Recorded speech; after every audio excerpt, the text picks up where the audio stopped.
கரூர் விஷயத்துல என்ன நடந்தது அப்படின்றது வெளிப்படையா பட்டவர்த்தனமா சொல்ல முடியுமா முடியாதா? ஒரு விசாரணையை வச்சு இன்டர்னலா நீங்களே அதை மேற்பார்வை பார்த்து குழு எனக்கு அதை ரிப்போர்ட்டை கொடுக்கணும். எதனால எப்படி இறந்தாங்க அந்த 41 பேர்?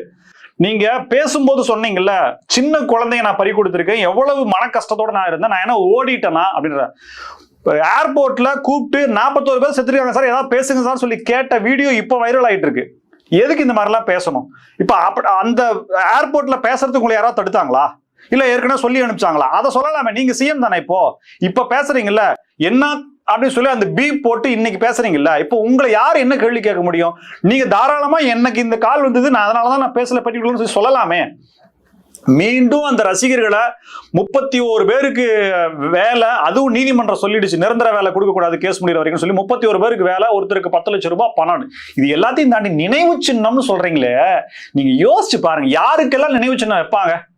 படிக்காத பாமரனுக்கு கூட தெரியும், ஒரு மிகப்பெரிய அளப்பரிய நாட்டுக்காக தியாகம் செஞ்சவங்களுக்கு நினைவு சின்னம் அப்படிங்கிறதும், அந்த நினைவு சின்னத்துல அவங்க பேரை படிச்சு இந்த காரியத்துக்காக அவங்க பண்ணாங்கன்றத படிச்சோம்னா நமக்கு அப்படியே அந்த நாட்டுப்பற்று வரணுங்கிறதுக்காகவும் பண்ணாங்க.